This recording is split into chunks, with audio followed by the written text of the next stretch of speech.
I was sitting in my cherry red convertible outside Starbucks, top down, enjoying the weather.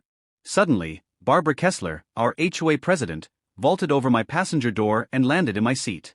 "Drive me to the community center immediately," she commanded, snapping her fingers. My electric scooter battery died. "I have an emergency board meeting about unauthorized garden gnome placements in 12 minutes. I stared, my vanilla latte frozen halfway to my lips. "Barbara, you literally just jumped into my car without permission. That's not how any of this works." She adjusted her sunglasses, smoothing her blazer, HOA president embroidered in gold. "As the duly elected president of Pine Valley Estates," she said condescendingly, "I have executive transit privileges during community emergencies as outlined in subsection 47B of our neighborhood covenant. Now drive." I carefully set down my coffee and pulled out my phone. "I'm Mitchell Brennan, a software developer.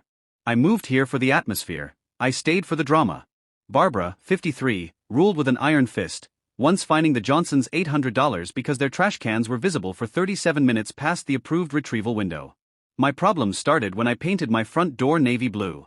She appeared with a clipboard and an actual spectrometer to prove it was 3 shades darker than the approved colonial blue.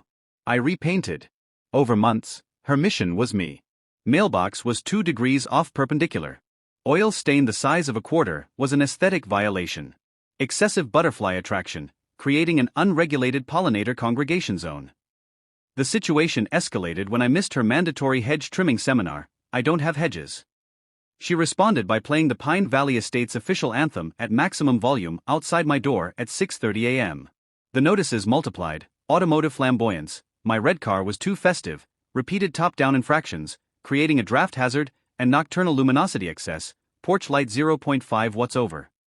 The day before the incident, she announced Emergency Protocol 7 granting the board emergency powers, because the Garcias planted pink roses instead of red ones. This brings us back to my convertible. As Barbara ranted about her fictional transit privileges, I calmly dialed 911. "Me, TO dispatcher.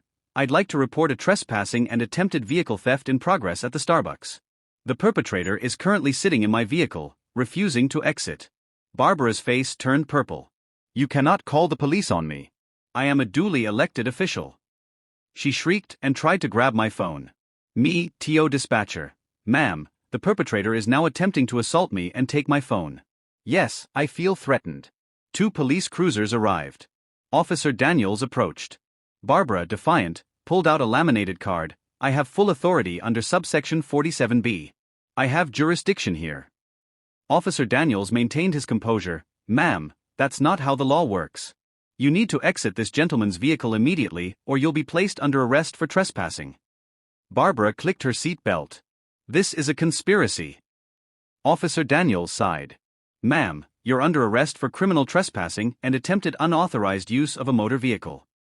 The officers had to reach across her to unlatch the seat belt while she shouted about violation of HOA sovereignty.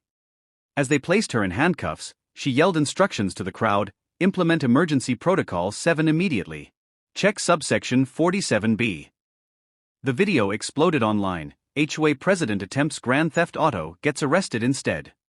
Neighbors shared their own ridiculous fine stories. The emergency board meeting was held. The vote for Barbara's immediate suspension was unanimous. During the criminal trial, the prosecutor, Jennifer Park, exposed the truth. Barbara had been embezzling HOA funds to buy her spectrometer and hire a private investigator to follow residents. She created fake violations for revenue. The jury deliberated for less than 2 hours. Barbara was found guilty of criminal trespassing, attempted unauthorized use of a motor vehicle, and misappropriation of HOA funds. The sentence: 6 months in jail, suspended, and 2 years probation. $25,000 in restitution to the HOA, for embezzlement. $5,000 in damages to me, for harassment. Permanently banned from serving on any HOA board in the state. 100 hours of community service helping people she'd wrongfully fined. Termination from her real estate firm and suspension of her license. At the final HOA meeting, security escorted Barbara out as she shouted about the coming aesthetic apocalypse and the pink roses that symbolized their newfound independence. 6 months later, I saw Barbara at the grocery store, working as a cashier, her blazer replaced with a polyester uniform. She looked utterly defeated. The woman who once ruled our neighborhood with an iron fist was now scanning barcodes for minimum wage.